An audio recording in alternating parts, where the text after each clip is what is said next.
Welcome to our Saturday roundup of French news. It comes after a week after what has no doubt been the most tumultuous week in recent French political history.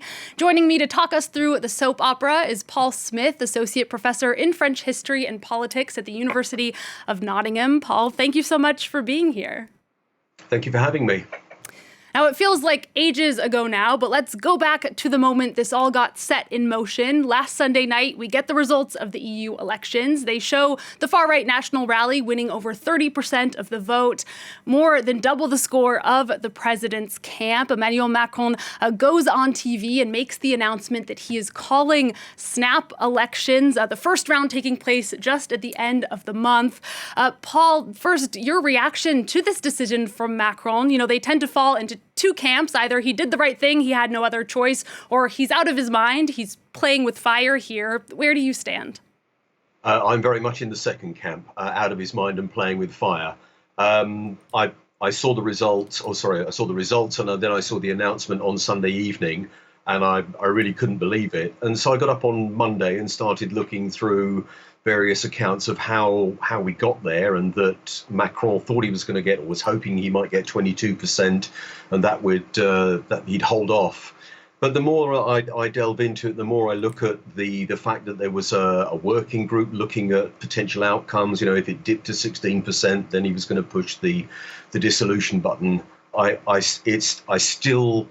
still can't get over it. I still think that it was a very poor decision, and I think he's caught himself in his own trap, to be honest.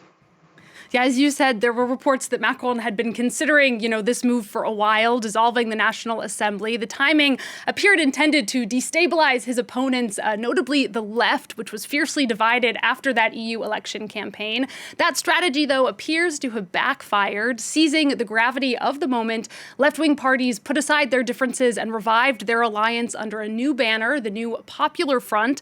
On Friday, they announced a joint manifesto after just several days of intense negotiations. Kimmy Knight has more.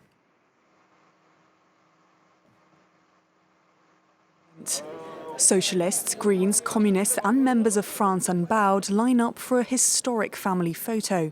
They've agreed to unite as the Popular Front, standing against President Emmanuel Macron and the far right.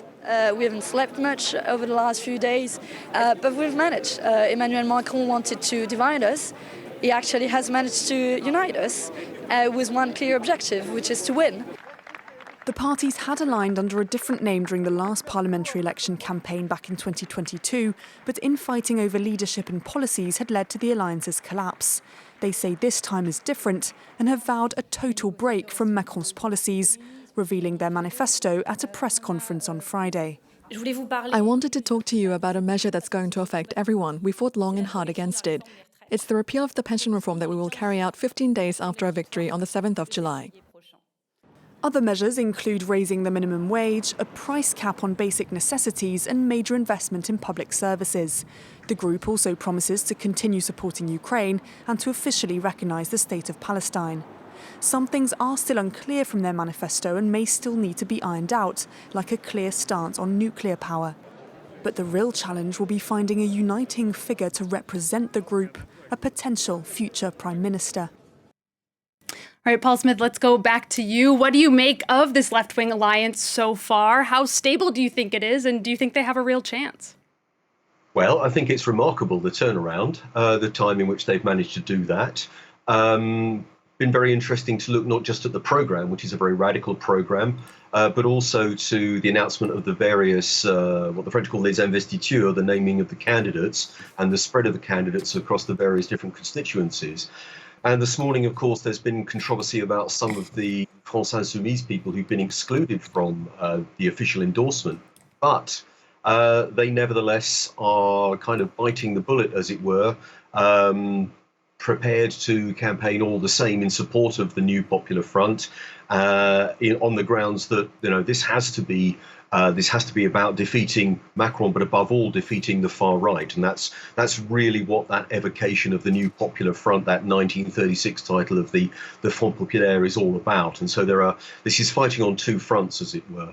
And I think that looking at the opinion polls, they don't look bad at all at the moment. Putting them in with the possibility of anywhere between 190 and 230 seats. We'll see how that plays out in the reality, but for the time being, it looks pretty solid.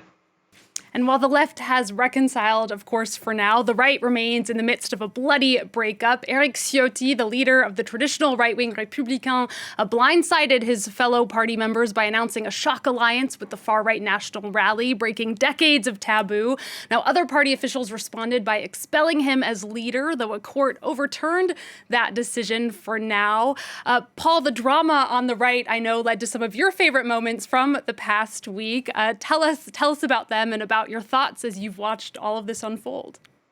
Well, this has been a slow train coming. I mean, ever since 2017 and the revelations about François Fillon when he lost the election we all expected him to win, Les Républicains have been falling apart, and they've been kind of swinging backwards and forwards between a Pécresse, a more kind of centre-right candidate for 2022, and people like Ciotti. And Ciotti has really only finally kind of come out and said, well, he's really confirmed the things he's always been saying. In 2021, he said that if it came down to Zemmour and Macron in the second round of the presidential election, he'd back Zemmour. And he's very close, both politically and personally, to Bolloré, the multi-millionaire, billionaire Vincent Bolloré. And the two men were in contact on Monday to talk about the idea of Les Républicains joining up with a Bardella-led Rassemblement National campaign. And that, of course, that's what's happened. But it's, as I say, this is something that was, in a sense, bound to happen because Les Républicains has, since 2017, 2022, has been pulled in two directions. It's survived almost by a miracle, but now it's at the crunch point. And this is what Macron wanted, but it's not quite turning out the way that he would have expected. And Paul, just briefly before we move on from French politics, how has all this been viewed from outside of France? Well, I think that here in Britain, we're also preoccupied with our own election, that there's not much talk about it. But I think that outside of France, nevertheless, there's a real sort of, whoa, why would you do that? A kind of incomprehension of why you would call an election when you don't need to. My own view is that if he was going to call an election this year, then wait until after the Olympics. There would have been a big row. We knew this was coming, a big row about the budget for next year. So that would have been a pretext on which to go to the country. And that would have been in a slightly more, we'd have had more time to think about it. We'd have got the Olympics out of the way. Maybe there'd have been an Olympic sort of tailwind to push Macron. Instead, he's trying to pack it all in. I know some commentators here, Will Hutton in The Guardian, was talking about how brave this is by Macron. Well, that's one way of describing it, but I still think that the way things are looking at the moment, it looks like a very ill-judged decision. All right, well, setting aside French politics for now, this week also saw the much hoped for release of a French citizen who had been detained in Iran. 35-year-old banking consultant Louis Arnault was arrested in September of 2022, accused of participating in anti-government protests after the death of Mahsa Amini. Here's France's Minister of Foreign Affairs celebrating his release. I'm very happy to welcome one of our hostages who has been detained arbitrarily in Iran. I want to thank everyone in the crisis center, everyone who participated, notably our ambassador to Iran, who worked hard for this release. And turning next to a film that's been generating a lot of buzz ahead of this summer's Olympics, Netflix's shark-infested French horror flick Sous la Seine, or Under Paris, has shot to the #1 streaming spot for non-English language films in over 90 countries around the world. Riffing on Paris Mayor Anne Hidalgo's pledge to hold Olympic swimming events in the river, it's about a giant shark invading the Seine ahead of a triathlon and the city's mayor refusing to cancel it. Director Xavier Jeans, who I should mention faces accusations of plagiarism from another director, says that he did intend the film as a satire. Paul, have you seen it, and what did you think? I haven't seen the film itself. I've seen the trailer, but I love the fact that this shark is going to get to Paris by swimming up the River Loire. I mean, that was my first thought about it. But what a great metaphor for the anxiety about the Olympics. I mentioned them just now, and this idea of the go for an election after the Olympic feel-good factor. But yes, I mean, this sense of that we're going to have the triathlon swimming event, we're going to have the open water swimming event in the Seine, the whole kind of not just the risk of pollution and so forth, but there's just this sense that there's something bubbling under the surface which is making people a bit nervous about the whole Olympic adventure. I think that's a very interesting kind of choice of metaphor, and obviously, it's very Jaws as well. The mayor who refuses to close the beach idea.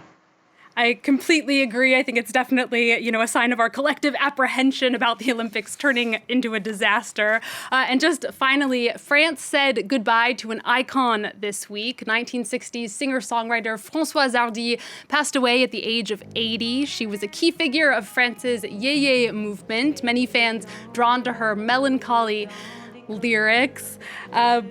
We'll have to leave it there for this week's A Week in France. Paul Smith, thank you again so much for joining us. Thanks to all of you for watching, and stay with us on France 24 if you can. There is news coming up right after this.